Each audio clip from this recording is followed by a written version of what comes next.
All right, so I want to apologize one more time, first of all, to Bonnie and Lucas for the technical difficulties we had.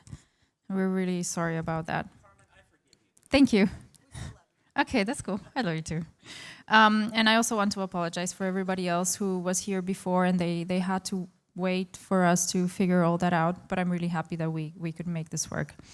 So our next speakers are Bonnie. She's a really, really sweet person. Yeah. And I know that if you go to her, like if you watch her NG Houston shows, and if you go to her and you will tell her that you're watching that, she will be really, really, really happy. I have a feeling about that.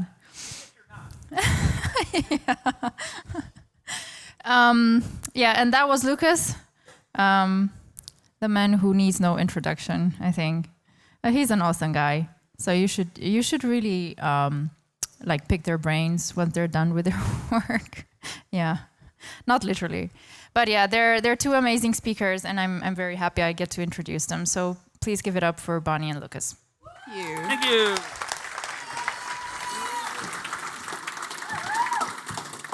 Are you driving? I am driving. So again, sorry about that technical difficulty. You always plan for everything you can think of. And then High Sierra happens. That's what I'm blaming it on. So nonetheless, here we are. So as mentioned, I'm Lucas Rubelke. And I'm Bonnie Brennan. And today we're going to introduce components as thin clients. We're going to take you on a journey through space and time, and then we'll circle back around to talk about how this might relate to the work you're doing back at home. But first, let's start at the beginning with story time. How many of you have ever tried to build a jQuery application? Don't be shy. We've all done it. Let's just be honest. Sadly, me too. So back when we used jQuery, it was all about the DOM. Maybe you heard the term single source of truth. Well, back then, the DOM was our single source of truth, and we used jQuery to manipulate it. This was pretty cool in its day, but there was only so much we could do because the DOM was static. Then along came AngularJS. Suddenly, we had controllers to separate from the DOM. This allowed us to decouple our business logic from the DOM into our controller, and the controller became our single source of truth. However, our applications quickly grew and became more complex. Often we needed to pass information between controllers, and sometimes this got tricky. So we would create a shared service, and the single source of truth lived there. But our applications continued to grow, and soon we had many services, and our single source of truth wasn't so single anymore. Now, this was fine because we were rocking and rolling with all these cool features. However, it started to get confusing. It was common to have a service that would communicate with a remote server and at the same time manage state. We were mixing business logic with state management. So then along came Redux and solved this problem for us by splitting the logic into reducers and the state management into the application store, and the store gave us back our single source of truth. Now, what I want to call out here is notice the pattern that as our application grows in complexity, that the important pieces of the application is moving further and further away from the component. And therefore, it's getting thinner and thinner. So just notice we're starting with the DOM, controller, service, now we're in the application store. But Lucas, what does that have to do with space and time? So I read a quote the other day, and this is from The Theoretical Minimum by Leonard Susskind. Excellent book. And in this book, he says, in classical physics, if you know everything about a system at some instance of time, and you also know the equations that govern how the system changes, then you can predict the future. That's what we mean when we say that the classical laws of physics are deterministic. If we can say the same thing, but with the past and future reversed, the same equations tell you everything about the past. Such a system is called reversible. So this really jumped out to me because I believe this is the same mental model that we should apply to our application development. Now, I'm certain some of us are having one of these moments right here. What? I know, Lucas, what did that mean? How does that relate to Angular? So let's step through this. If we know everything about a system in time, at any given point of time, that's our single source of truth. This is also known as store. Carrying this along, where are the equations that govern how our application changes? Well, in this case, this is reducers. And because our reducers are pure methods performing immutable operations, it gives us transparency, referential transparency, that allows us to have a starting point that if we know the sequence of steps through the reducers, we can accurately define or know or calculate what the ending state is going to be. Also, conversely, if we have an endpoint and we know the steps that brought it to that point through the reducer, we can essentially step backwards and recreate historical state. But to really understand how this works, we have to start with the relationship between user input and its response. Typically, we think of user interactions in this sense. There's a user-generated event, which immediately fires some unit of logic within the event handler.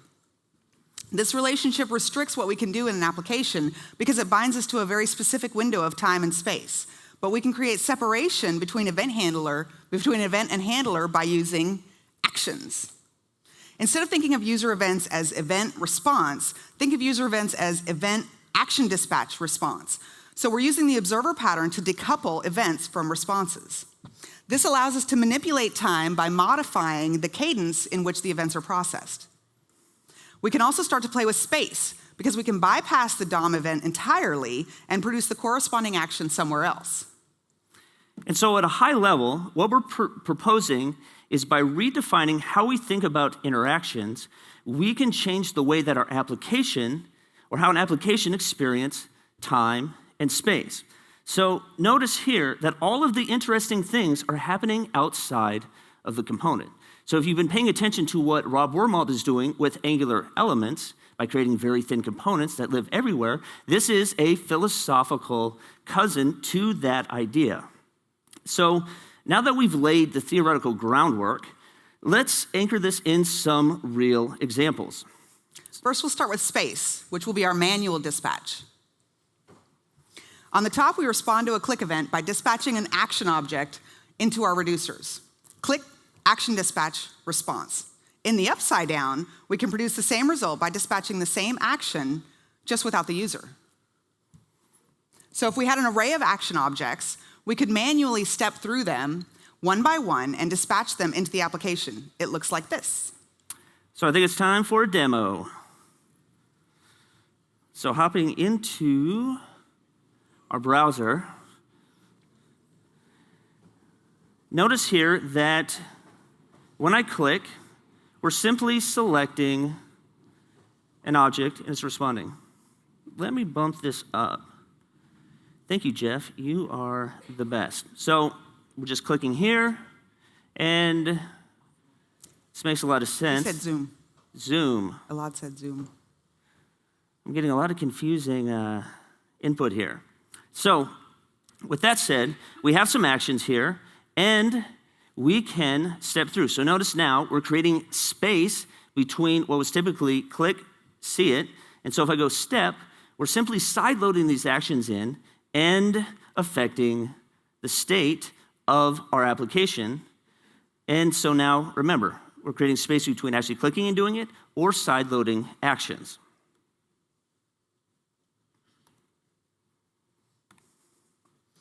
Okay, we saw space represented in the manual dispatch. Now we'll represent time in the manual cycle step. This allows us to dispatch a series of actions.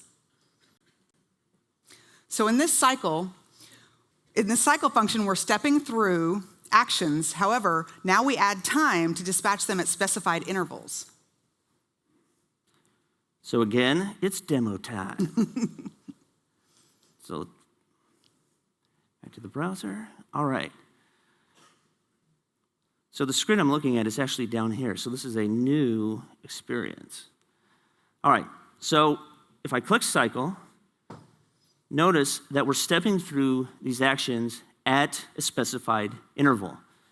It's set at half a second. What I can also do is drag this over to a single second. And now look, I'm recreating the same series of actions, but at a much quicker cadence. So now we're not only starting to play with space, but we're also starting to play with time.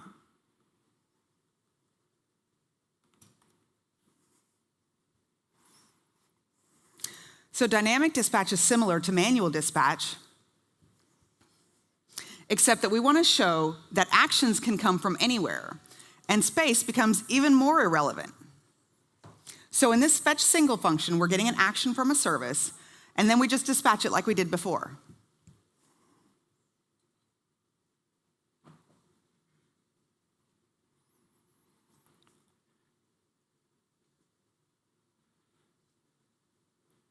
Wait for it. All right, so I'm fetching an action from a REST endpoint. So this is actually from somewhere else. And from here, I can click dispatch. But what I can also do is I could go and let me just, lost my place. Let's go back here. Let's do a different action. Oh, come on. Go back to regular size and see if I can get this to work. So let's go client create, and let's create a new client. We'll say Robin Wormald, and we'll just give this a unique ID. Okay, and so now let's dispatch this, and hopefully, yes, you can see that we have Robin Wormald is now a user or a client in our application. So we're able to do this from the side, but pull that action in from a remote service. So we're saying that now distance is irrelevant because we can pull it from anywhere.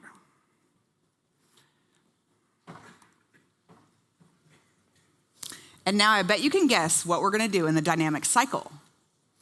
We dispatch a whole cycle of actions with just one step. If a user event is an action, then a user session is a collection of actions. So in this dynamic cycle, we would represent a user session. This fetch all is similar to the fetch function, except that it retrieves multiple actions rather than just one. And dispatch cycle, just like it sounds, will cycle through each action and dispatch them. Notice we see interval again here because we're playing with time.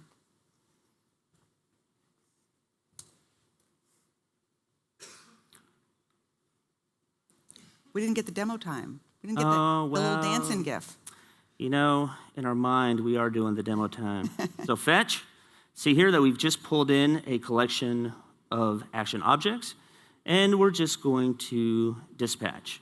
And so now notice, pulling in a series of actions from somewhere else, cycling over them. So just maybe, we are going to talk about this, but start to think of how you could actually apply this in your own work and what the implications are.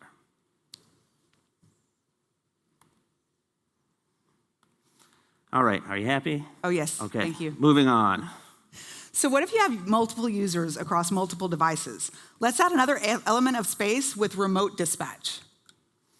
For this step, we're using Firebase. However, there are several ways you could do this, such as GraphQL subscriptions, Socket.io, etc. Once we add Firebase, we can literally reach across space, and check this out. Now we can communicate with all our clients across space and time. Here's the code. We've injected Angular Firestore, which is a great Firebase client for Angular. Then we subscribe to the remote actions observable, which we automatically dispatch to our store. Lastly, we have dispatch remote, which allows us to add new actions to the remote actions observable. All right, I can't skip this slide anymore. Bonnie said so.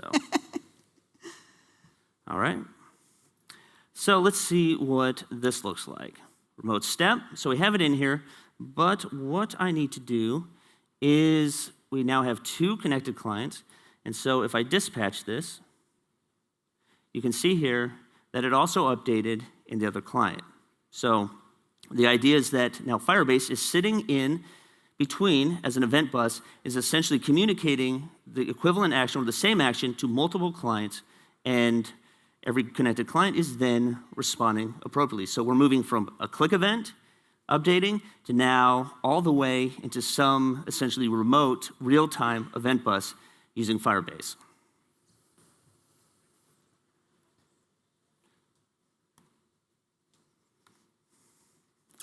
Lucas said past and future, but we've only manipulated time into the future. How do we rewind time to visit the past?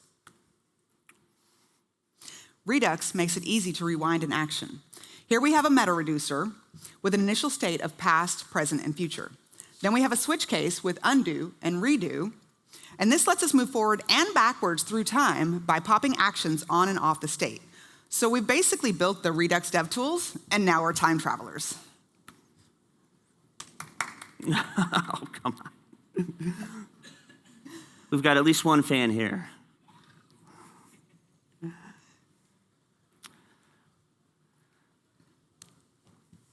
And so just undo, redo, but notice if I go undo, that we can start to step backwards and we can start to step forward. So this is back to the quote, that if we know the state and the steps that got it there, we can then step through it or step backwards and either predict the future or recreate past state. So using a meta reducer, this is actually quite easy.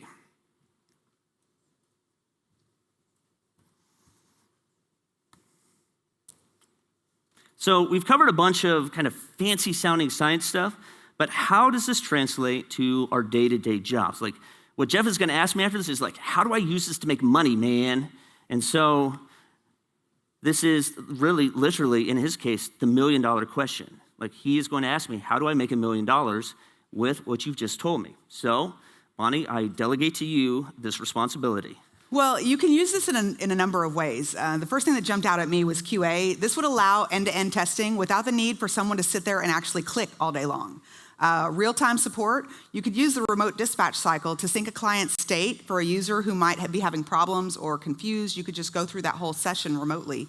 Automating repetitive tasks such as data entry. This one is my personal favorite because in a prior life, before I was a developer, I was actually an admin, and I hated sitting there and filling out, boring stuff all day. Data entry was just boring for me. So one of the reasons I became a developer was so that I could automate tasks just like that. And it's bonus slide time. So I think one of the best part of conferences is the awesome people that you get to meet. So to prove this point, I had the privilege of meeting Alex Castillo. Yeah, I met Alex Castillo too. Yeah, he's amazing. Great. So I was sharing my ideas about the possibilities of playing with time and space, and I mentioned how we could use it for debugging error states. And he instantly just like lit up. He's like, I gotta tell you something, I gotta show you something, I gotta tell you something. And so Alex works at Netflix, and he created this Redux middleware that whenever your application throws an error, it captures that current state and the action that threw the error, and it siphons it off to Airbreak, which is a third-party logging platform. And so Redux makes this really nice because at any given time, we know everything about a system, and we also know the action that put it into an error state. And so by having those two pieces, we can create the state before the error, feed in the action, and then we have the error state. So this is really, really nice for when you throw a production error, saying, give me the state before, give me the action that called it, and then you can replay it. So this is a bonus slide. I just wanted to put it in there. So they used it on his team at Netflix. If you see Alex, give him a high five. Super nice guy. And I pretty much think he just hashtag nailed this. So this is one very specific way that you can start to kind of use these concepts. But I want to leave you with one last demo. So we've been talking about the possibilities of space and time when you make your components really thin. And clearly we've referenced Redux heavily, and because that's what makes this possible. And obviously we've been using Redux for our demos, but I haven't been entirely forthright with how we are implementing it. So we're still using actions. It's a simplified version, but we're using actions and a classic reducer. And as far as our client's component is concerned, it's business as usual. It calls store.select, and it's store.select and store.dispatch, and essentially it streams all the way down. But we've simplified the store a little bit, but this is the beauty of Redux, is that you can write Redux from scratch in about 10 minutes. So we have a slightly simplified store, but the interesting part is our Redux implementation isn't in our Angular application at all. It is in Node using Socket.io. In fact, other than some unrelated demo stuff, there's only one service in our application that's actually doing work in the application. So I'm certain that there's more elegant and proper ways to do this, but I was able to recreate the parts of NGRX that I use, and the components have no idea that they are all alone in the universe. And so this arrangement creates kind of an interesting possibility that obligatory demo time slide, and let's see what this looks like. Because now our application is incredibly thin, and our state and our business logic is now in Node, communicating via socket IO, that when I start to interact with the application, you'll notice that in the second window, it also starts to update because it's sharing the same state, and it's able to synchronize by sending actions back and forth. So if I delete Robin, it's gone on both sides. And if we create a new user, we'll just go test, test, and test, because if you can believe it or not, this is a test. Notice that in both windows, it's showing up.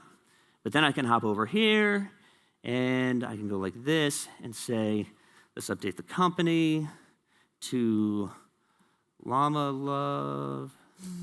I think that's Shai's new startup. And in both cases, because, again, we're moving all the interesting pieces away from the component into, essentially, a socket IO server, that our application is literally a bunch of components. And as far as my component is concerned, there's nothing special about it. It doesn't know that I'm in an application and it's only components. We have one really small service that essentially proxies that back and forth. So back to the slides.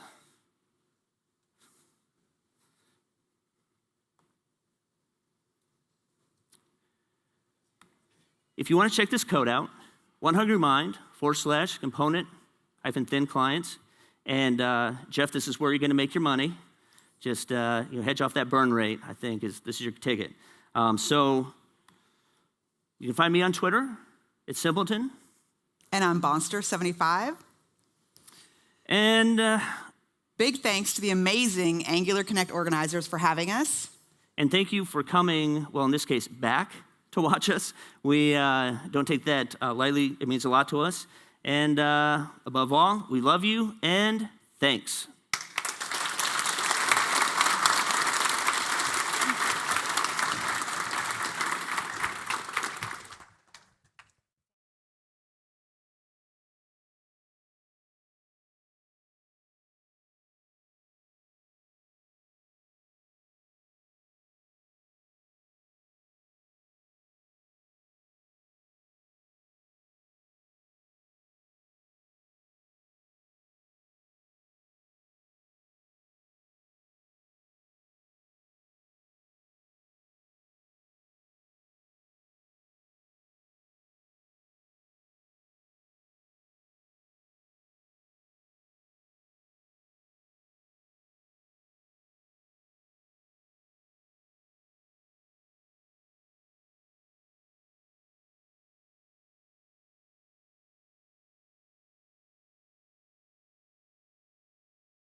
You ready? Okay, they're ready. Hello. Everybody, please file in, sit down. We're going to get started. Grab a seat. Come on in, grab a seat. We're just about to get started. All right, so our next talk is from Shmuela Jacobs. She's a front-end developer, consultant, speaker, and community activist. I know her as the founder of the NG Girls organization and also the Angular Nights meetup group. And during her academic studies, Shmuela had combined her passions of coding and teaching as a software developer, teaching assistant, science museum guide, and researcher. And today, you continue to enjoy these activities developing with Angular and sharing your knowledge. So we're looking forward to your talk. Thank you. Thank you, Naomi. Wow, hi everybody. Wow, I'm so excited to be here again and present my talk to you, which is Talk to Your App. So let's start. How are you doing? How is the conference so far? Yeah, is it good? Okay, great. We're already almost in the end of the conference of AngularConnect, and like I said, I'm super excited to be here. It's been very, very interesting so far. So, just a little bit about myself. So, I come from Israel, and I'm a front-end developer, consultant, and trainer. I'm self-employed. Like Naomi said, I'm the founder of NG Girls, and we've had a really, really great event on Monday. This is the picture from this event, and if you'd like to help us out with that and help us organizing or be a mentor, or if you know anyone who's interested, I'd really like to know about that. So let's talk to our app. Well, let's go back in time, first of all, and see how it all started. Well, the first computers got instructions from us with punch cards, right? Do you remember that? Anyone remembers that? I don't think so. Well, my father, he knows these punch cards. But today, we have the main way of communication with our computers, which is the keyboard and the mouse, of course. So the keyboard is used to type in commands and also search phrases. And of course, it's also used to write text, emails, documents, things that humans read. But if we want to interact with the computer, so also the keyboard and the mouse are the main ways to do that. And if the command has a visual representation, such as a button, then we use the mouse to click on it. And with the touch screens that we have today, everything has a visual representation, and this is the main way that we navigate through the application and perform actions. But still, the most natural way for us to communicate as human beings is what I'm doing right now with you, using voice, talking. This is the fastest, most immediate way to pass a message from one to another. Face-to-face, or with recent technologies, also to remote destinations using the phone, radios, and so on. The internet, of course. So, if we could just talk to our computers, right? Well, and aside for it being a more natural approach for us to communicate with our applications, there are some specific use cases where talking to your computer is actually very beneficial. So, what are these use cases? Just a few examples. Instead of manually filtering data using many controls for all the filters, parameters in this application, it is much, much faster and easier just to say something like, give me all the transactions in the past 10 years in our London and New York sites that exceed 10,000 Satoshi. Who knows what Satoshi is? Okay, it has to do with Bitcoin. I think hundreds of millions of Bitcoin. Imagine the form that you have to fill out just to get this information, just to get this data and in the visual representation that you want. So it's much, much easier just to say what you want to get. And another use case is to allow people who are less computer-oriented, like my mom, for example, to use the application.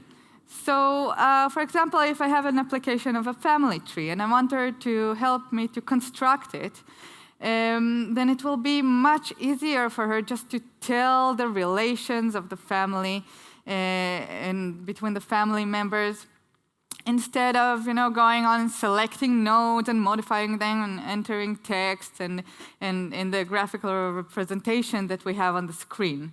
Okay? Even though it might be intuitive and easy for us, for a lot of people, it's just not.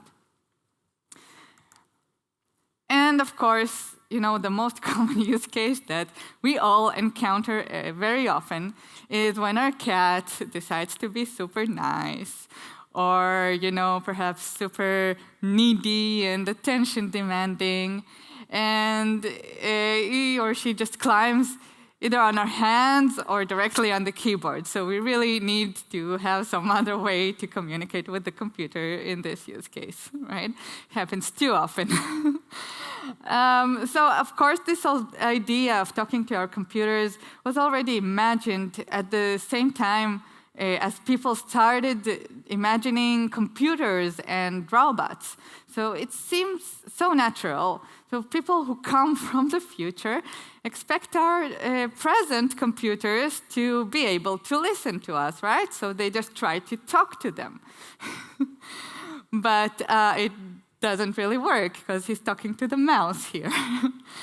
And so we got right away to work on this and to implement this new interface.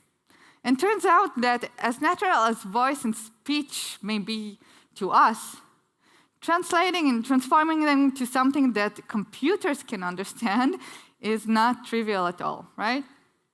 So I believe you've probably noticed that we're already halfway there. Yeah, the future is here. Computers can react to our vocal commands and analyze what we say. We've got plenty of devices and applications that make use of this interface. And the way it has become possible is mainly by technological advancements, which enable us to store and analyze massive amounts of data, of samples, so we can just let the machine learn from them. And yes, this is, of course, what we call machine learning. So why are we only halfway there? Mainly because now it's our turn to use these abilities and in the applications that we develop. We, as developers, we computer engineers, product designers, we have the power to advance and improve the technologies by using them in our products. We have the power, so where do we start? So there are various options for integrating voice recognition and analysis in our application. So you can develop for Google Assistant, which is used on Google Home and Android mobile phones. And there's Amazon Alexa and IBM's Watson, and there are more options, of course. And I will show you just a few ways that you can integrate speech APIs in your web applications using the browsers and cloud services. So to be able to give vocal commands to your application, it has to be done in 2 steps. And the first is transforming your voice into text. Then you take the transcript and analyze it. You look for certain words which imply the intent, and others which will be the parameters. For example, give me all the talks giving in AngularConnect. So if your app holds the data about different conferences. The intent will be providing a list of talks, and the parameter will be the name of the conference. But the application also should recognize whether some data is missing, and it can ask for more details. For example, AngularConnect was held on 2015, 2016, and 2017. So which year are you interested in? And you have to reply. So let's begin with our first step, voice to text. So did you know that some browsers already implement this ability in their API? It's been there already for a few years. Chrome and Firefox can give you a transcript of your speech, and not only in English, but in many different languages. And the way it works, they actually use the operating system's ability to do that. And the API is simple and has various abilities. So this is the way you do this. It's really, really simple. This is the code, the basic code. So you have to, of course, support both Chrome and Firefox. So in Chrome, it's prefixed with WebKit. So you have the speech recognition class, and you create an instance of it, and it has various events, not only this event unresolved. So you can pass callbacks and decide what to do with them. So the unresolved event gives you, the unresolved callback gives you an event that holds the data of the transcription. And it also has a number between 0 to 1 that tells you the confidence that it has. And to start it, for example, with a button, you just have to call recognition start.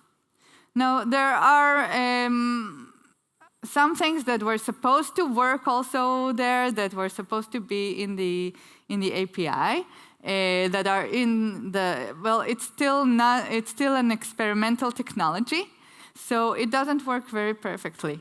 For example, in Chrome, there is supposed to be the ability to give the speech recognition list of words, which will be the context of your speech. So for example, if it doesn't recognize names, or maybe it doesn't recognize the word Angular, so we can pass it, so it will be able to recognize it when we talk. But in Chrome, it just doesn't work. So there are some things that don't work yet. Okay? Also, it's a bit harder to make it work in Firefox. And of course, in other browsers, it's just not there yet. Okay, so, but we still can use it wherever we can. And there is a great library that can help you take it to the next step. So, for example, this great library is a very known one, which is called Anyang. And you can give it a sentence structures with placeholders for parameters, and map them to functions in your application. Okay? And of course, it fallbacks to doing nothing if you don't have this ability in your browser. So, and by the way, another great feature that is also implemented in some of the browsers is the other way around. You can make the browser talk back to the user. You can use the speech synthesis API to synthesize voice from text.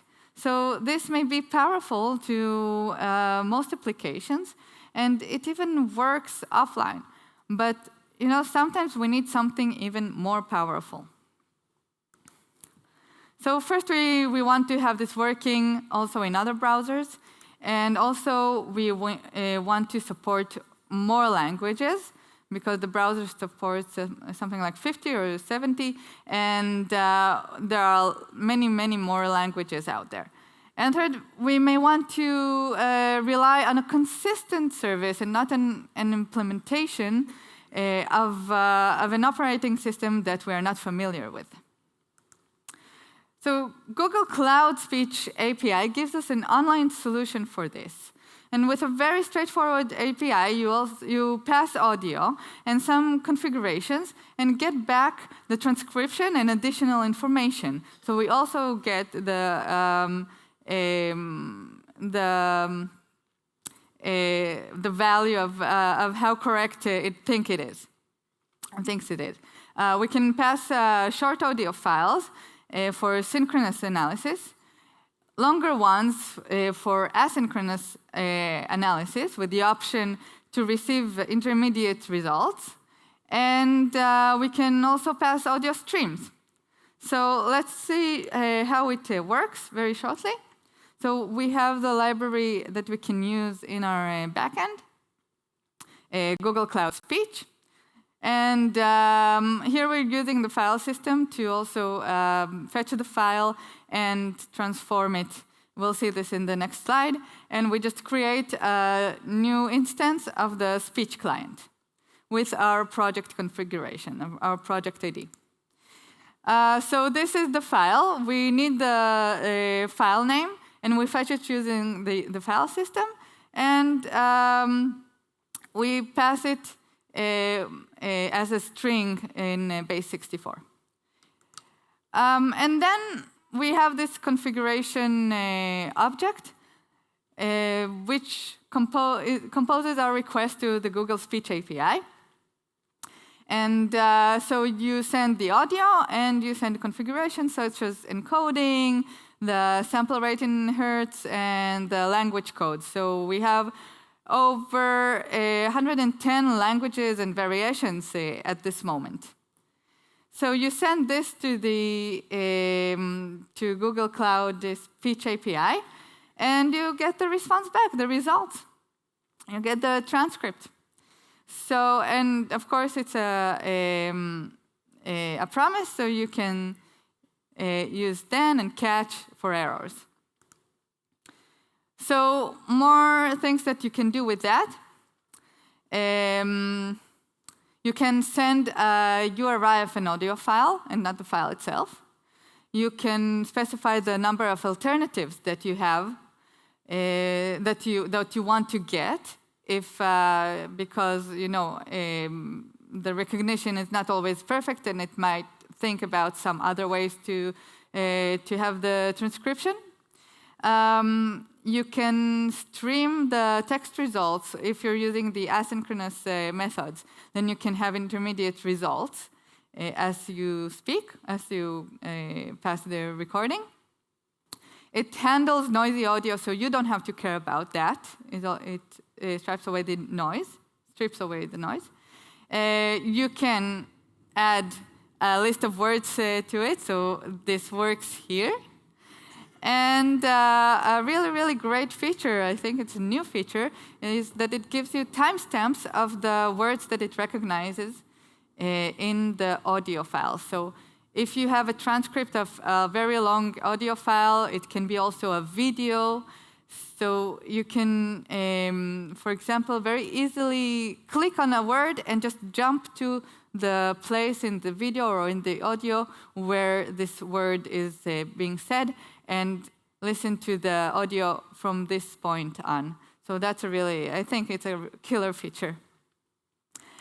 So if you're using Firebase, we can save the audio files in the cloud storage and use Firebase Cloud Functions to pass the file and to call to the Google's Speech API using a trigger that's listening to the changes on your storage. And Firebase Cloud Functions integrate with the Google Cloud APIs. So all you have to do is import the proper libraries and call the desired methods. Then you can save the results in the database. And of course, if you're using Angular for your front end, and I think you are because you're here, so you'd like to use Angular Fire to communicate with Firebase and leverage the strength that we have in Angular, such as RxJS and other features that Angular has. So you just have to install Firebase and Angular Fire 2, and start working with them.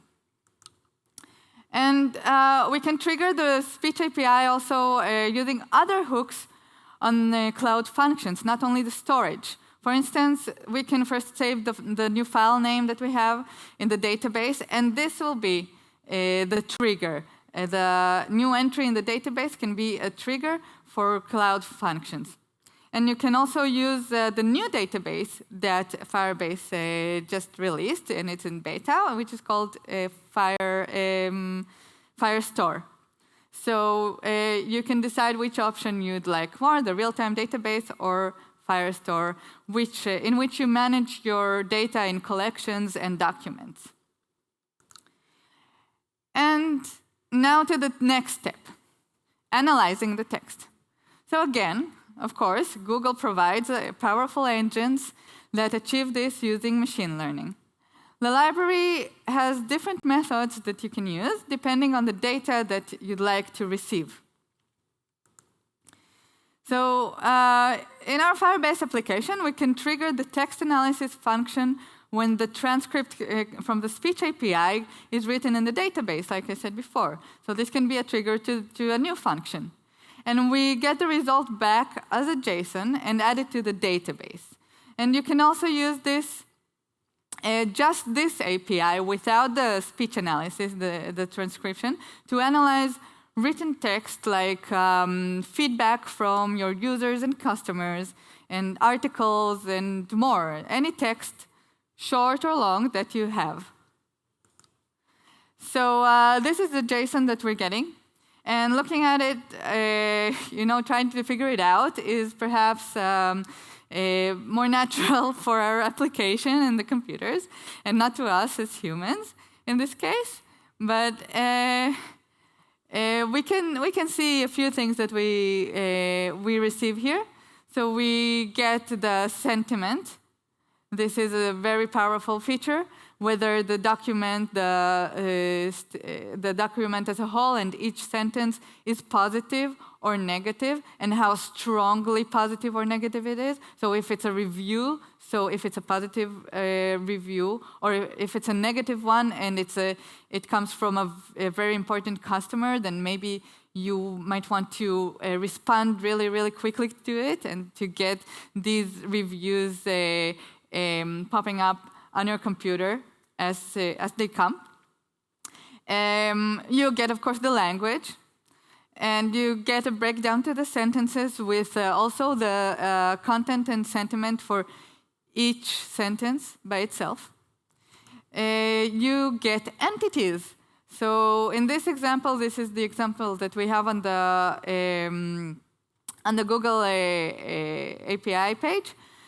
One of the entities is Google, and it gives us what it is. It recognizes some data, some information about this entity, and if this entity also has a Wikipedia page, then it will give us its URL, so that's really awesome. If not, then it just doesn't give us a URL. And so looking at it, like I said, might be, hard to understand what's going on there. So here in the Cloud Natural Language Process service page, this is a screenshot from Google's web page. We can send text directly from here to analyze and to see the results in a graphical way, in a visualized way, and understand the API a bit better and its abilities.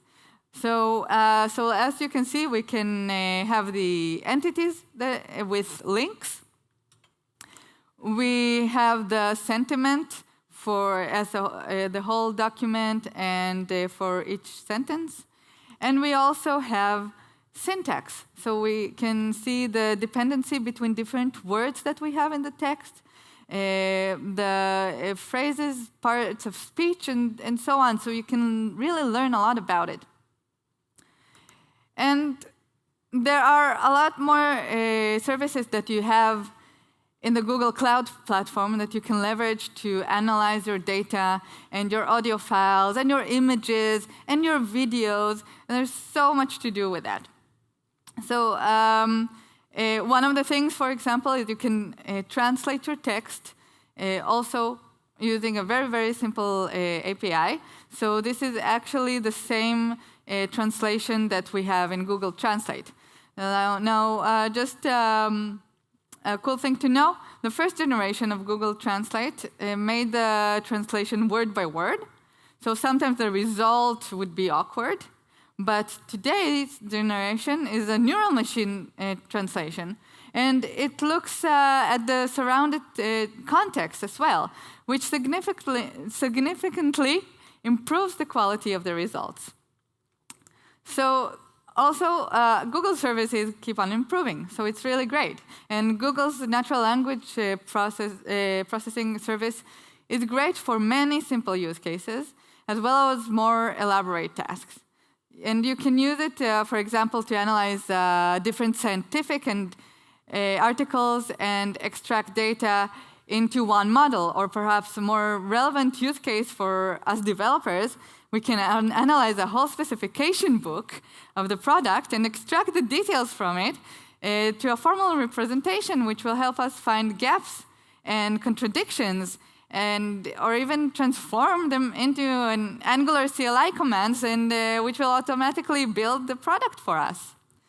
So for more simple text analysis with a variety of options and simple use cases, we can use Dialogflow, which is formerly known as API AI.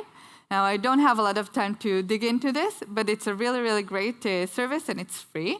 And it's, of course, was acquired by Google a year ago. And it provides you simple text analysis, which you can configure with their very, very friendly API user interface. So you provide examples for sentences, and it extracts the intent and the parameters. And using machine learning, it can detect variations of these sentences. And you can configure the next step, what to do with this sentence, with this intent. And it can also ask for more data and keep the context that you're in. And of course, it can trigger an action, such as an API call using REST. And it easily integrates with existing services such as Google Assistant, Facebook, Twitter, Slack, Twilio, Telegram, a lot more. So for use cases that you don't need heavy analysis, or you'd like to be able to easily configure a conversation flows with the end actions, so this is a really great solution. And there are more applications out there that use also their own data sets and machine learning algorithms to perform analysis on voice in different ways. So I'll take a bit more of your time just to introduce a few interesting ones, which is, for example, one is beyond verbal, and they research voice samples and try to detect moods and feelings according to the pitch you're speaking at. They found out, for example, that when people talk about love and if they feel love, they talk in the F note, in fa. And when they talk, sometimes they talk from D, from re, so that's more about lust. And they provide even an application for you to analyze and detect your moods during phone conversations. So you'll know who to talk, who it's best to talk to, who you should be more in touch with, because these people make you feel happier, or maybe some people will make you feel sad or angry. And another great example is Voice It, and they give an understandable voice to people with speaking disorders. And if we're not used to conversing with people with such a disorder, it's really hard to understand them. But amazingly, the app recognizes the user's vocal pattern and gives a very clear result in text and in synthesized voice. So there is a lot more in the future.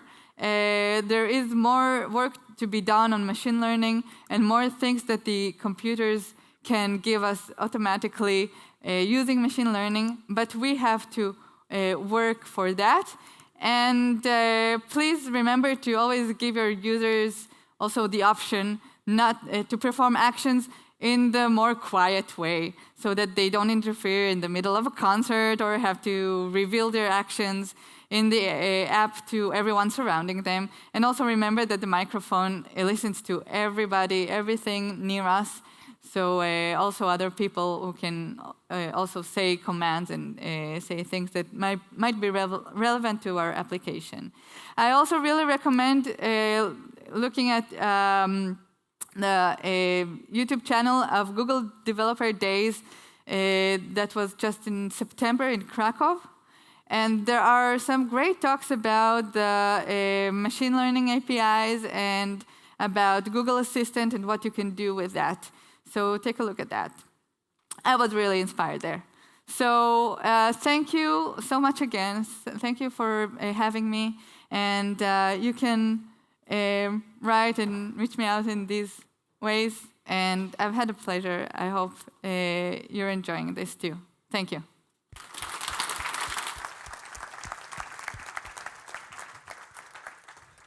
Thank you so much.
There's still plenty of seats at the front if you'd like to come and sit down.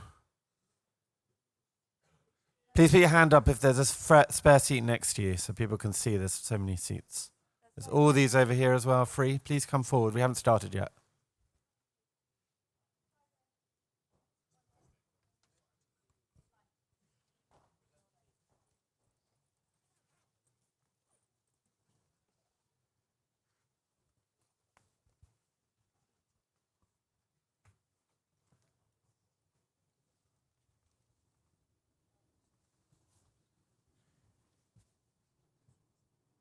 Okay, welcome back, everyone. So up next is Joe. No, not Joe. Jeff. Sorry about that. Jeff. You're in the right place. I'm just not quite awake. Jeff is the CTO of GetHuman. He's also, this is a long list, a Google developer expert, Boston Angular Meetup co-organizer, former host of Angular Air, a frequent guest on Adventures in Angular, and Boston AI Meetup co-organizer. Lots going on.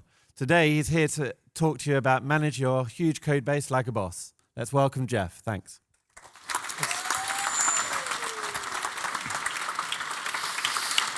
Hello, AngularConnect. How is everyone doing today? My name is Jeff, as I was introed.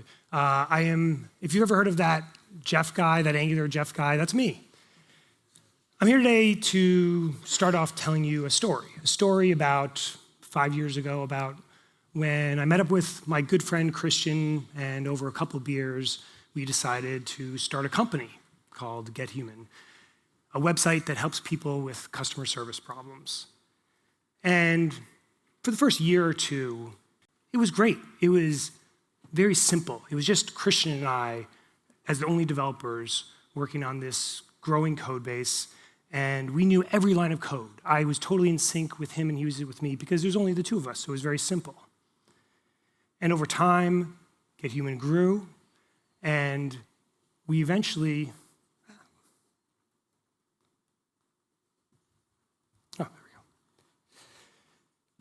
it grew bigger. We actually got up to about 5 million people a month coming to GetHuman with customer service problems and helping them, and it was great. And so Christian and I went out and raised some money, and we hired a bunch of more developers to work on even more code. So everybody was working on different applications, even more than what Christian and I were working on originally. You know, new website, new native app, an AI robot, a bunch of different things. And all these different pieces had a lot of pieces of shared code. So, state of where we were, there was shared code. We had a team of people. It wasn't just the two of us anymore. There was a lot of developers. We were making a lot of changes. Every single developer on our team was trying to push code to production every single day. So it was very rapid development, a lot of changes going on. And because we were a startup, we cared about the individual productivity of each developer. You know, we didn't have a lot of money. So it really maximizing the output of every single developer and us as a team as a whole was super, super important. And that's where we ran into challenges, because there were a number of things that started to happen when we had all these team members trying to change code in the same code base at the same time. For example, there were times where two team members were working on different pieces but had a piece of shared code, and one developer would end up blocking the other developer from deploying to production. So it would delay our how rapid we were changing things, and that would cause us problems. Or another developer would change a shared piece of code for their app, but then inadvertently break somebody else's app. And I know that nearly every one of you in this room has had a problem related to development process inefficiencies. For example, how many people, as a sign of hands, have made a 1 or 2 line code change that has taken a month or more to get into production? So, almost everyone. And that's sad. That's extremely frustrating, because it doesn't have to be that way. It shouldn't be that way, right? We're like stepping on our own 2 feet. And for those few of you who did not raise your hand, I want to give you a forewarning because winter is coming. This is something that affects all of us. So I write in much more depth about all these types of problems that occur in a blog post I published about a month ago. Definitely check it out. It's very cathartic, especially because I know a lot of us have experienced these same types of things. But today, I don't necessarily want to dwell on the problems as much as talk about solutions. And when we talk about solutions, it's good to look at what other people are doing. Because this is obviously a universal thing, trying to create efficiency within our development organizations and maximize how we best utilize our code bases is something that everybody wrestles with. And some people are doing a good job of it. So I went out and talked to a lot of my friends that work at some of these companies that are very well known for good development processes, having big teams that keep high levels of productivity. And so the interesting thing was they're all kind of slightly different. At Amazon, I talked to Dave Smith, who is a friend of the Angular community. He's the host of the Soft Skills podcast. He currently is on the Alexa team at Amazon. And he was telling me about how Amazon focuses mostly on microservices and micro repos, that everything there is small and componentized. And so for one relatively minor web application, you might have 5 or 6 different micro repos that constitute that. And the way they manage some of the overhead of that is a huge set of internal tools that make it easier for developers. However, more recently, they've been pushing the internal teams to utilize some of the stuff that they have within AWS. So I don't know if you guys have noticed, because I actually didn't before I started looking into this, but AWS actually has a pretty deep set of developer tools called code build, code deploy, code pipeline, these things that help with building microservices. So this is, there's a little bit of a lock-in there that it's only when you're kind of working in the AWS world, but it's still very interesting to look at when you're talking about these types of things. Netflix is very similar in terms of they believe in microservices and micro repos as well. They have something called freedom and responsibility that's part of their culture. That, most people work on the paved road, a very common way of doing things within the organization, but you can do whatever you want. If you want to use a monorepo, if you want to use a completely different technology than anybody else is using, that's totally fine. But because you're not using the paved road, you have the responsibility to take ownership over that. So it's just a different way of thinking, but it's still interesting. They have a lot of internal tooling that they use, but they also have a lot of open source tools as well. There's a blog post, How We Build Code at Netflix, which really gets into the depth of it, but they built a number of tools like Spinnaker that they have open sourced. So some of this, at least, not all of it, that they use internally, you can actually utilize as well. Much different than Amazon and Netflix, Facebook puts all of their code into one big mercurial monorepo. And one of the biggest challenges with all your code in one code repository is build and deployment processes, because normal build tools do not work in that environment when you have a huge repo like that. So Facebook built their own build mechanism and open sourced it that's called Buck. Okay. But that's not the most amazing part of what Facebook does, actually, is their deployment mechanism. They have this amazing incremental deployment mechanism that allows anybody who pushes to master and gets into the deploy pipeline to slowly deploy out to bigger and bigger audiences, starting with their internal team at Facebook, and then a small audience externally, and then bigger and bigger and bigger until it reaches the billions of people that Facebook has worldwide. So developers feel very safe deploying every day tons of code because they know if there's any issues, it gets kicked back to them right away.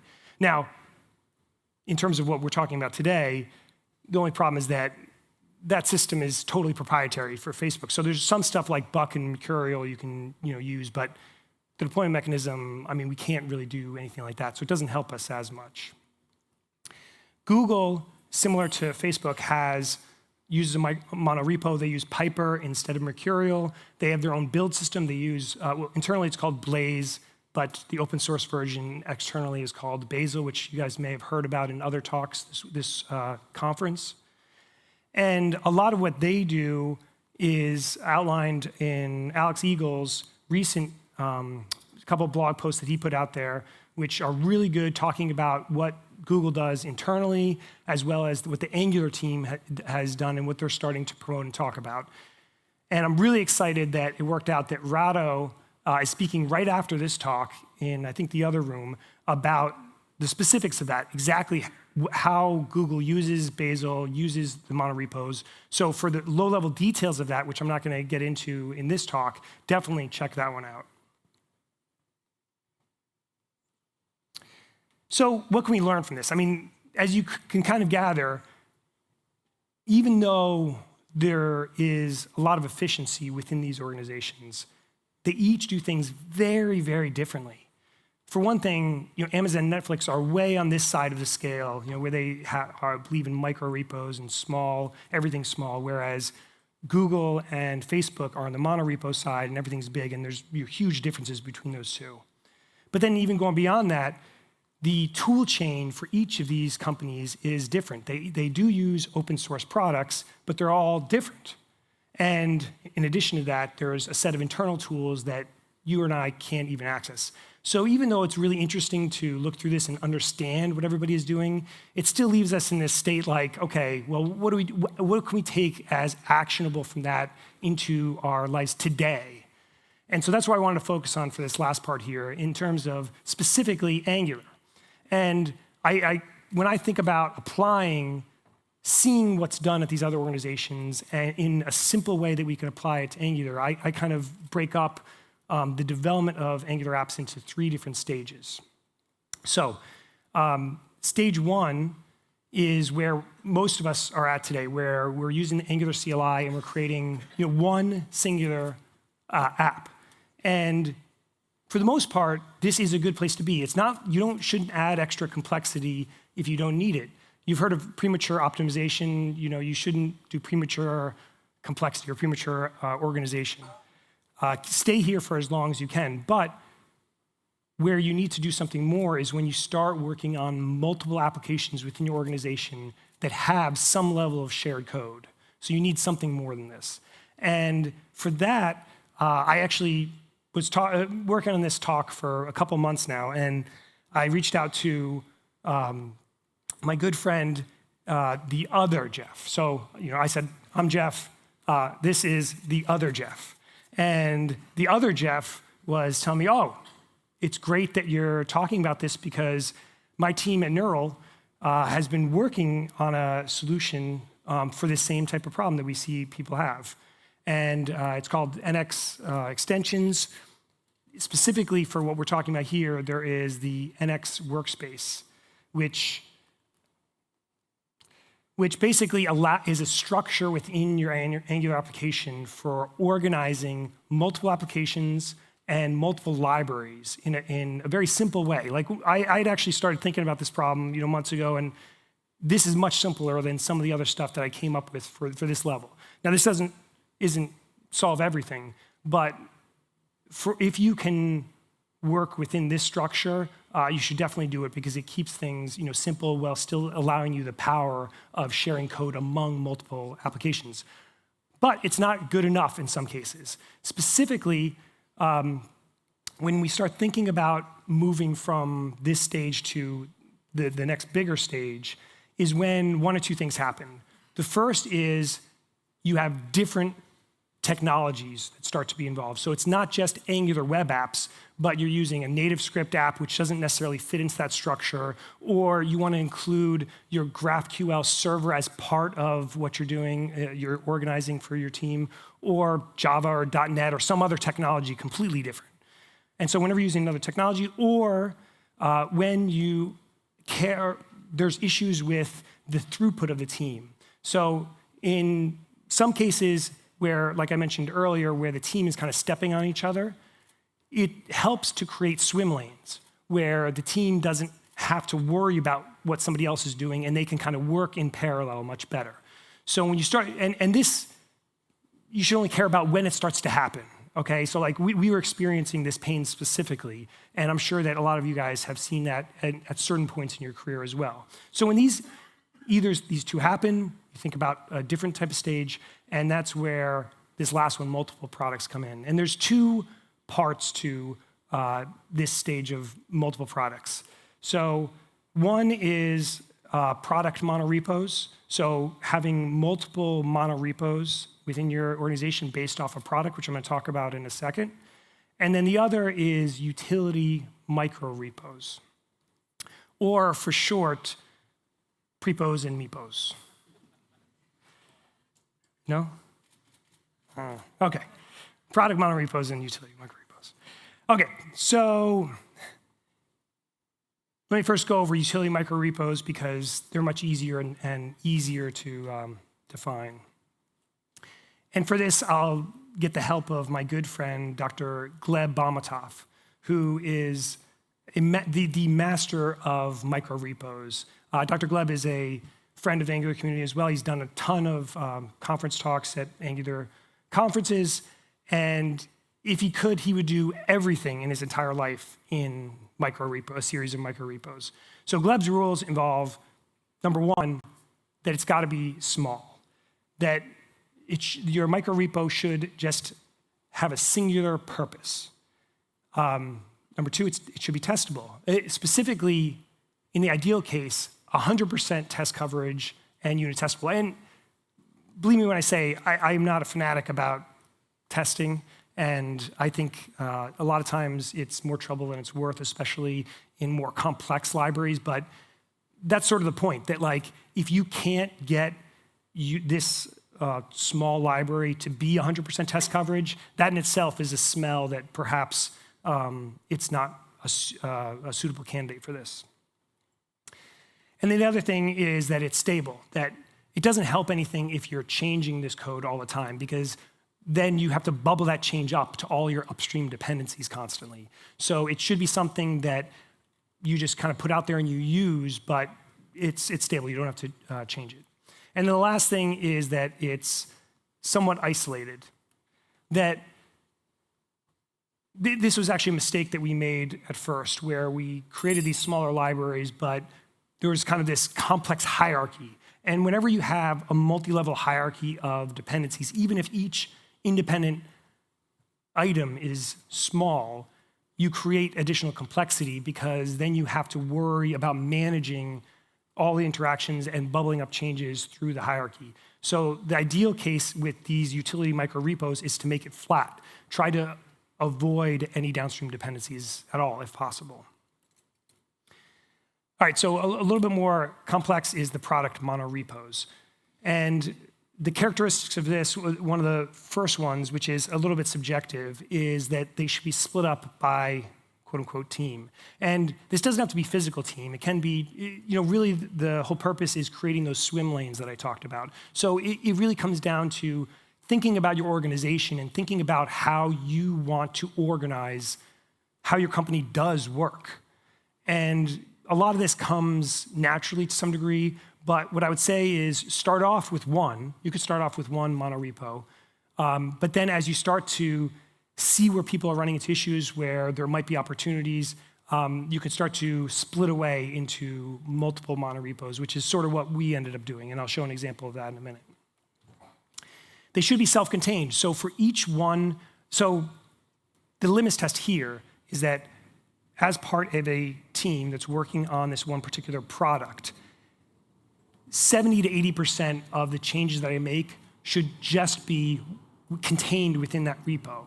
The moment that you see yourself making changes where you have to coordinate between multiple repos is that sort of smell that perhaps you don't have the abstractions set correctly. And then finally, this is a tough one for me because it's a complete 180 degrees from where I was at about 4 years ago. I used to be the biggest proponent of finding any level of duplicated code across your entire stack and refactoring it into a shared piece of code. What I've come to realize more over the past 4 years is that anytime you do that, you create a dependency, and a dependency is a contract that has a cost. A cost in terms of making sure when you change that shared code, you have to test everything else, all the upstream dependencies. You have to communicate to all of the different pieces.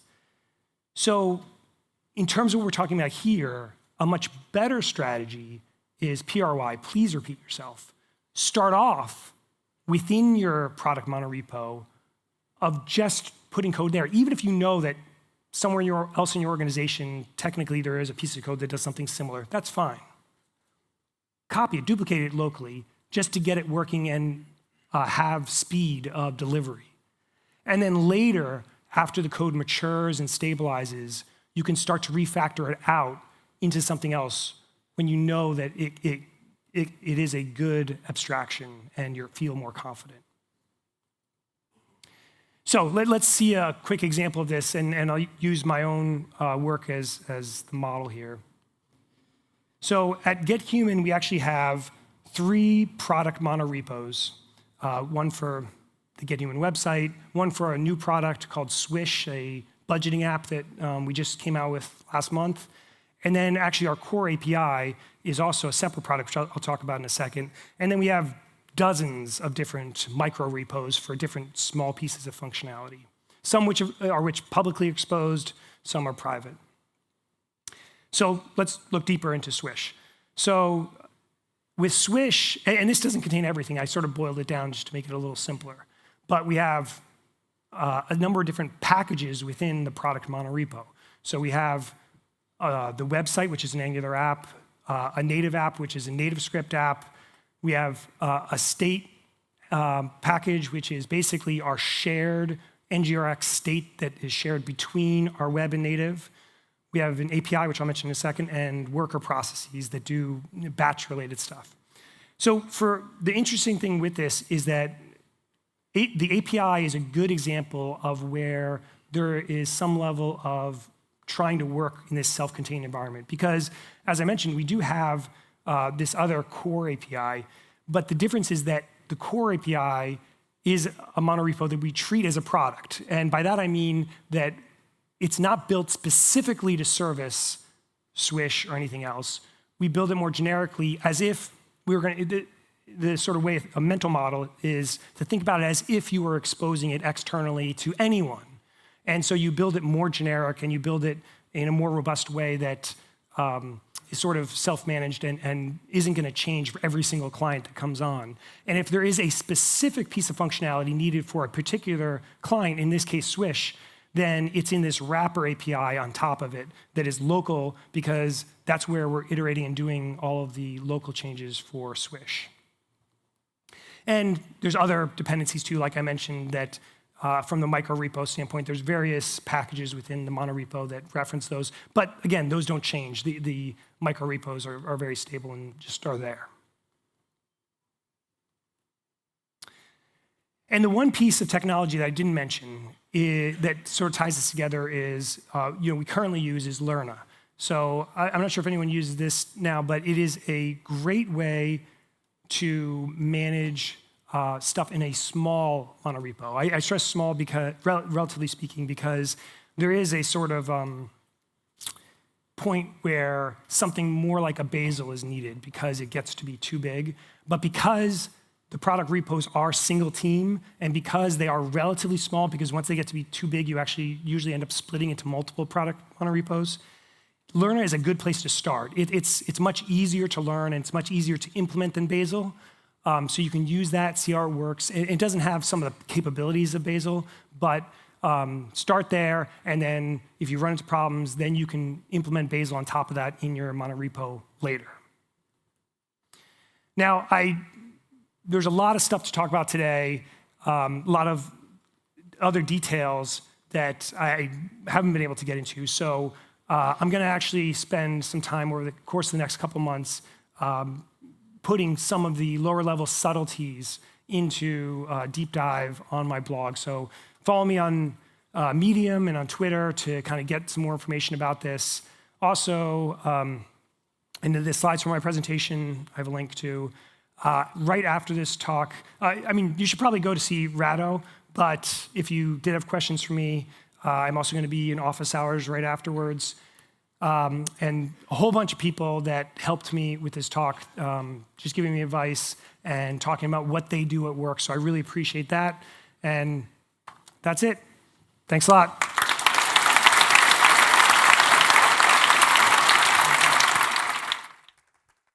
Thank you, Jeff. Lots to think about. Okay, guys, up next, like Jeff said, we've got Rado in Jupyter opposite, talking about building Angular applications like Google. And in here, we have real-time Angular apps with GraphQL with Uri and Camille. Thanks.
my mic actually on? I don't see a little light. It's on? Yes? All right. Aha, the mic is on. All right. Everybody grab a seat if you haven't. I can't see anything. I'm going to assume you're all sitting down. So our next speakers are Uri Goldstein and Camille Kishela. Uri is a core open source developer at Meteor Development Group at the Apollo team. He's the creator of the Angular Meteor library and the Angular Apollo library, which lets Angular developers integrate GraphQL into their apps. Camille is a freelance developer living in Poland, and he's the author of the Apollo Angular library that brings GraphQL into Angular.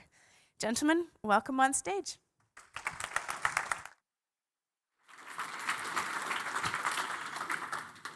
Hi everyone. So Camille will join in a second. So yeah, like Naomi said, I'm Uli, and I'm also a freelance developer. And I worked on the Apollo and Meteor teams. Yeah, and today I'm going to talk with you about GraphQL, but anywhere. So all kinds of new use cases that are now possible with GraphQL that you probably haven't heard about or haven't thought about, that I think can change a lot of the way we develop our front-end apps today. And I'm probably going to focus more on the front-end side and the state management part. But first, I would actually give maybe a half-short, half-long introduction to GraphQL, just so you know what it is, and also all the recent updates that happened recently that will give me the opportunity to show you, demo you today, basically 3 versions of an app that for me is kind of the way forward in data management. So GraphQL is basically a query language for data, any data. So basically any data that you can think about, all the things that you need to do with GraphQL is to describe it in a simple schema, and then to describe the data requirements, like the queries that you want. And with GraphQL, you get exactly that. You get exactly what you want in the typings that you want and in the shape that you want it. How does that work? Because a lot of people are just talking about it, they don't show how it actually works.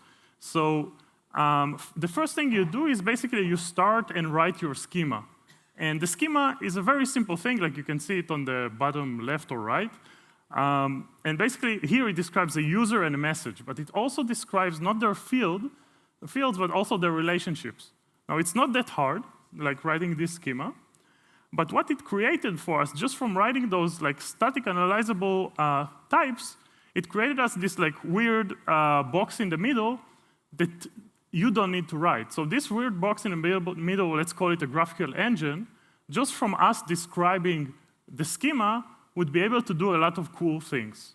For example, if I'm a client and I just want to get specific user and the user's name.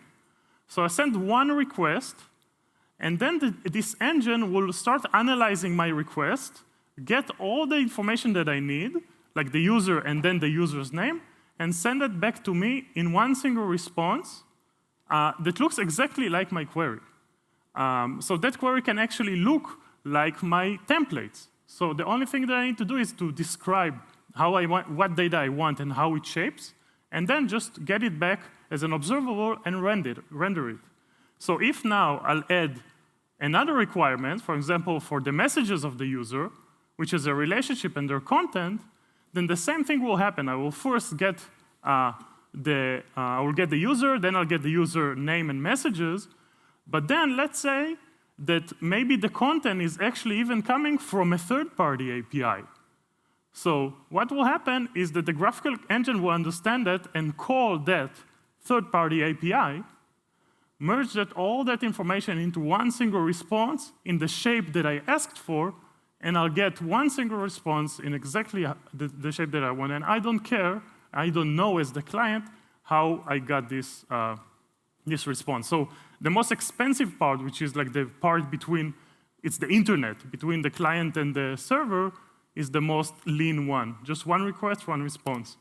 But from just describing this schema, I get way more tooling. So for example, what you see here, you will get also on your IDEs, and this is for your API. So you can get auto-completion, type validation, error handling, and also free docs by just writing that schema. And you don't need to write docs and API docs ever again. So this is very powerful, and usually this is how people display GraphQL, but there's more. So recently, what we thought was, wait, if we can generate all those stuff automatically, maybe we can generate more things. So we created the GraphQL code generator, which this tool basically takes into account that you can generate anything and gives you the power to build templates. So now we can have like an ecosystem of templates. If some of you heard about Swagger Generator or stuff like that, you can basically take those schemas and generate anything. What do I mean by anything? TypeScript typings is the obvious example. But what I've showed 2 weeks ago in another talk, you can generate a complete backend. So you can write your schema and then add some ORM information on top of your schema with directives, and then just generate a complete working backend from just writing the schema. And I demoed it in a lightning talk 2 weeks ago, so you can check it out. And the thing is that you can do whatever you want. So for example, you can even generate Swagger definitions from your GraphQL definitions, and then generate from the Swagger definitions REST endpoints. So you just write GraphQL and you get REST endpoints and their documentation for free. And then there's another thing that is very dear to my heart, which is real-time.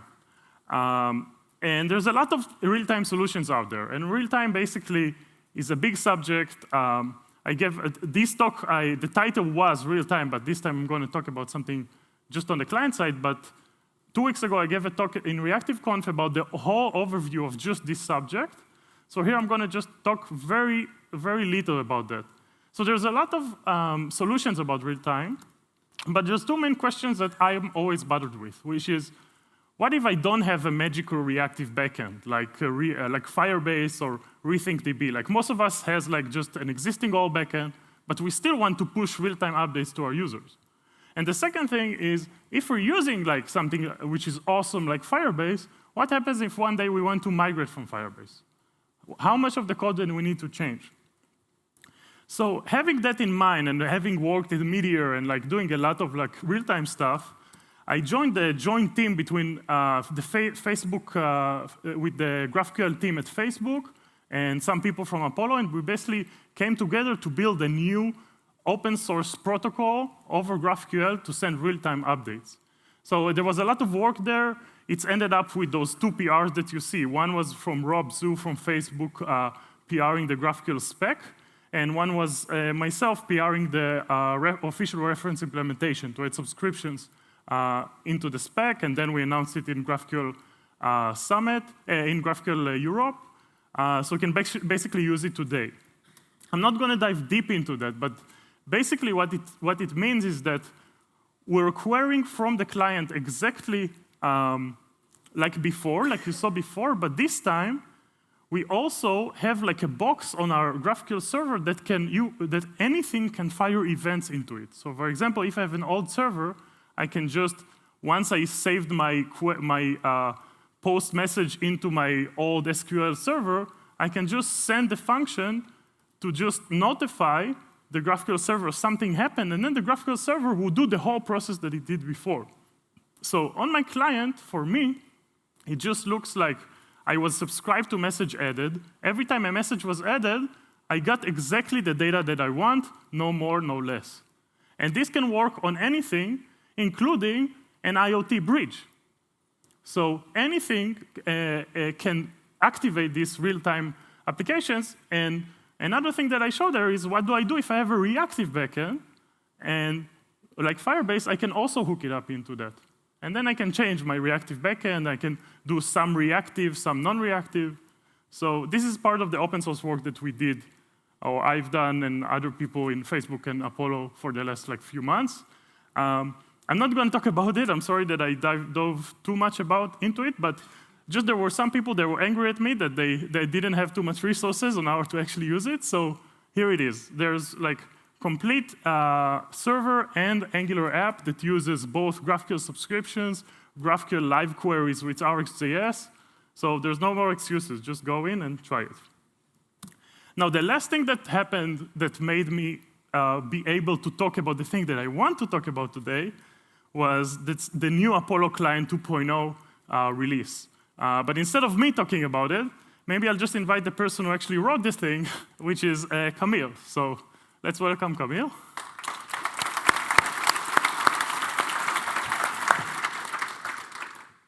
Okay, hi guys. I'm Camille, no introduction, straight to the content. So this is the part of my talk, and it's called Apollo Redefined, and we will get through this redefined thing. So what is Apollo? Apollo is a GraphQL client. It allows you to, it manages the network, and it has a caching mechanism. So the data is stored, it's normalized, and it's stored flat. Yeah, and it's component-based. So thanks to those features like storage, like managing the network, and also having the caching mechanism, you can even do things like query batching, for example, which is batching all queries and sending in as a one single request. And with the caching, you can have like optimistic UI, which is, let's say you have you manipulate the data, you make a change, and you apply that change immediately to the UI. And then after you get the result, you can just update the UI once again. So you can just update the UI immediately after the change happens. And the good part is that, important part is that you have two libraries actually. Apollo client is like a central place for all the logic that happens, and Apollo Angular is just an aggregation. So you have, Apollo supports many popular frameworks, and that's not more. There is also support for Android, Swift, NativeScript, even Meteor. And Apollo right now is the most popular GraphQL client. And about the tools around it. So you can also use a tool which is a plugin for Chrome, and it's called Apollo Client DevTools. And it allows you to see in detail what are the queries you're calling, the mutations. Also, you can see the store. So you can just see, as you can see, here it's a normalized store. You can see all the values, and everything changes. You can see the change. And it also has a GraphQL, which Yuri showed you. So you can just run queries inside your browser against the actual GraphQL endpoint, which is cool. So why redefined? We've got the Apollo 2.0. It came out a few weeks ago, and it's faster, smaller, stuff like this. But the more important part is that you have a pluggable cache, and it opens up for things like Redux, NGRX, MobX, anything you want. It allows you to even optimize those caches because you no longer stick to Redux. And it also introduced the concept of links. So it's like a network stack. You can use it. And about the links. So imagine you have to make a request to fetch data from the GraphQL endpoint. You just type something like this, HTTP link. And it uses the fetch API of the browser. And I created the Apollo, the Apollo version of that link, which uses the HTTP client of Angular, Angular's HTTP client. And this is as simple as that. And imagine if you want to retry it, when let's say an error occurs on something like this, you can just execute the query 5 times or less in a delay of this. And the good thing is that those links can be chainable. So you can merge even the retry link with HTTP link and with other links, which is there will be a lot more links in the community thanks to that. So let's talk about Apollo Angular. So it's now in beta, and it fixed basically all the issues we have. It's way closer to Angular because it it lives inside the dependency injection, so you can use any service you want, anything you want as a middleware. And since it's based on the HTTP client, you can do some interceptions, anything you want. And thanks to that HTTP client thing, we get the server-side rendering just like that, without any additional work. And also, we gain the NativeScript support, which is pretty cool. And since it's server-side rendered, you can just use a store recursion. So this is an example how you would apply this with the transfer state API introduced in Apollo 5. But what if I say it's way more simple than that? You can just use the transfer module for caching the HTTP request from the NG Universal team, And you can just apply it, and it works this way. Like you can just, it makes queries on the server, and when the client calls this request, you get it immediately because it's in the cache. So that's cool. And about the native script, it's so simple. You can just include two modules, one for HTTP link, and the second, which is Apollo itself. Yeah, and it's in beta, but let's change it. So let's just, yeah, it will be cool. So let's just publish the first. I've got the script, which is, oh, okay, now it works. So instead of npm publish, I run the script npm run deploy, and we will see the version 1.0, the official 1.0 of Angular Apollo. And you can check it out. You can use it anytime you want. So let's wait. It should be done in a second. Yeah, so we are done. We have a 1.0 first ever.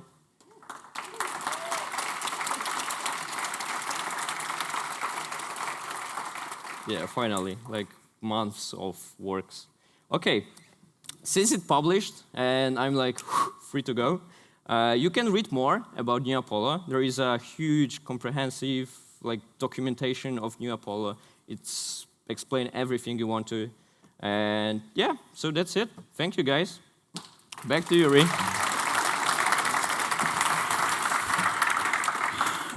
Thanks, Camille, for releasing it.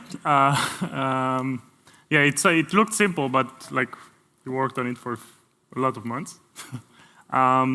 So everything that Camille was talking about is basically the major things were a pluggable cache and the links architecture. Now the main, and he showed some examples, but this actually opens up Apollo to be kind of like a hub of any solutions that you can think of that's related to GraphQL. For me, there's one thing in particular that is super interesting. What if we could do everything that I showed you before on the server and the real time and all of the things that GraphQL gives you, but just on the client? So what? And instead of query your like server-side database or anything, you will just query NGRX, and you'll get all those benefits between your components and all your apps, so or different modules of your app. So each component can define their own queries, and they will query it the same, like actions and reducers, but instead of actions and reducers, the same language that you use for your server side. So let's see how it goes. So I created a simple server. Sorry, not a simple server. So I created an app, and it's a very, very basic app, but it's a nice app. I have a list of messages here. And each message has their content and their writer and their image. And I can also change like the selected state of that. Now, if you look at the code, let me look at like the list of, let me increase it a bit. So this is the component that basically renders the list. Very simple component, an ng4 over the messages. So I know exactly what content, what information I want inside here. But there's a problem. There's some of the data maybe now comes from the server side, from the client side. But here, I can still just write one query that describes exactly what I want. I want messages. I want for each message to get the ID, the content, if it's selected or not, and the author, and all of the details of the author that I want to display. Exactly in the same structure of my template. So when I'll get back the value, the results, I just need to save it into messages, and that's it. I don't need to like query multiple sources or structure the data in some way. It just works. Now, this is a nice example of using GraphQL over the server. Just nothing here is over the server. Everything is local. Like you see this thing, this tag, this is at client. So that means that all of the data that you see here is basically coming from my local cache. How did we do it? So the only thing that we need to do is go and take Apollo link state, which is another Apollo link that someone from the community wrote. It's actually not someone, it's a very specific someone. It's James Bexley, the guy who wrote most of Apollo Client 2.0. Probably, even though he's not an Angular developer, you probably want to follow him. And basically that link is basically filters all the data that has a client annotations on top of it and just redirects it to my local storage. So now I can write to my local storage mutations, and I can query for my local storage data. So I do all the work that I used to do with NGRX, just I use the same language and the same capabilities that I have with GraphQL over the server. So that's really nice. So everything you see here, like every time I'm changing the data and get a new result, this is all local. So this is great. Why is it great? One thing is that I get one language for data. I don't need to, on the client, do actions and reducers, and on the server do HTTP requests, queries, mutations, all of that. I have one language. The second thing is, like you saw, my component became way easier. I just describe how the data looks, and that's it. And I get the data wherever it's coming from, including relationships. And the third thing is that we see a lot of, what we see currently is that we see a lot of like tutorials and explanations about NGRX, and all of the data that they're flowing are like local data, but those examples are actually like usually showing data that you probably would put on your server. With this thing, if you want to move from MVP now to a real server, the client doesn't need to change. You query it exactly the same way, and you move from MVP to like a real app. But there's a problem here. Usually not all of our app is, unlike all those like fancy demos, usually our data is coming from, parts come from the server and parts from the client. Not everything is on the client. So what if we could do the same, but the GraphQL engine could actually send us this data from the client and from the server and merge them all together. So let's take the same example. Just this time, what I've done is that I moved the client-side state, the client-side annotation, into just the selected field. Because that's actually the only thing that is local, right? Like, everything here, the content of the message and the people are coming from my server. But the selected is coming from my local storage. Now, how would we usually do that? Usually, we would fetch both of those things together, and then we would write some kind of logic to merge them together, and maybe we'd had like here kind of like when we want to display, let's say, the selected state, we do have a function is message selected, and then and it will get the ID and somehow do some logic of merge. We don't need it here. We just need to write this query, and it's done. So this is very powerful. How I've done it here, exactly the same. I just created a remote link that queries a server that I wrote here also on the browser. And I just moved a bunch of code from here to my server.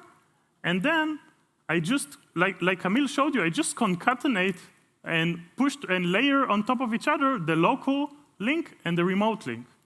And now, first of all, the query will come through the local link. It will see there's this field which is local, and then it will query that from NGRX, and then it will fetch all the rest from the client. But as a client, I don't care. I don't know.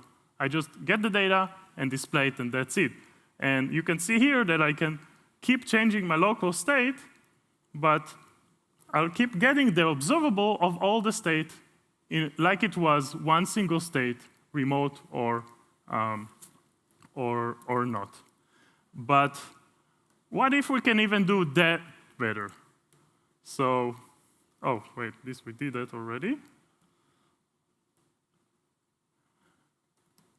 So what if we didn't even need to know? And so everything I showed you right now is possible. You can use it today, and it's probably one of the best practices, or probably better than what you do today. But what if we could do better? Maybe we can remove the client-side directive at all, and we don't need to care about that. And maybe we can create a client-side schema. Like, maybe we can describe, let's say if we're building a huge Angular app, and we have tons of state, we have the same problem. We want to get a schema of all the data. We want to get docs, even though it's like my local state. I still want to get docs. I want to write automatically, to get automatically TypeScript typings. I want to get validations when I'm querying my local state, all of that. And maybe even I want to get all these links that I showed you and run them in a web worker. Well, that's also possible. So let's go to the third version of the app. And what you see here is that this query has no concept of client or server, but still, when I'm changing my local state, I'm changing just my local state, and I get all the rest from the server. So somehow, this thing that I created here understands that I have local schema, client-side schema, and it knows how to merge them together. How did I do that? I've used a merge link that I created yesterday, and it's based, though, on like a really, really exciting work that James Beckley has done. And what I do here is basically using a very powerful new method in GraphQL that's called schema stitching. Schema stitching is a way to take few GraphQL servers or few GraphQL data sources and merge them together. Think, for example, taking the Google Maps API and the Yelp API and looking at both of those API as one single APIs, and you can query in one single query both of those. So this is schema stitching. I'm not going to go too deep into that. But what I've done here is the same thing, but instead of schema stitching two remote servers, I'm stitching together my local state, my local schema, and my remote schema. So I wrote here a schema for my local storage, and I have a remote schema on my server. I merge them together and call the links. And now my app doesn't matter if I call local state, remote state, and maybe even a third-party API. Maybe the photo of the person comes from like Cloudflare or I don't know, like all kinds of like third-party services. For me, I don't care. I just merge all those schemas somehow in the backend, merge all those schemas, and when I write my component, I just write one query. I get the results that I want in the shape that I want, and that's it. So this is very powerful, and it's kind of like the new things that we get. Now, another interesting thing is that maybe I can do all of that, all of the things that I showed you, but when I query the server, maybe the server is just a regular HTTP server. That's still OK. So now I don't even need to create a GraphQL middleware or talk to my backend developers. Now I can get all the power of GraphQL while still using my old REST server or my new Firebase cool data store. So as you can see, like there's a lot of new things that I showed here today. And first of all those examples, I will upload them into my GitHub repo. But one thing that I want to, for you to take away is that with the Apollo Client 2.0 and all the new things that happened in the GraphQL in the recent year or 2 years, I think we can start rethinking our best practices on how we manage data.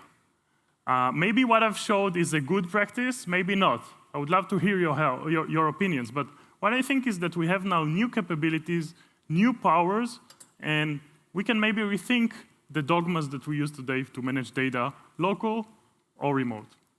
Thank you.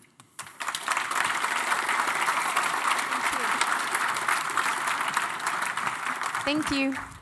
Okay, folks, it's break time, but before you all leave for the break, I want to remind you, if you have questions for the panel, to use hashtag AC17panel.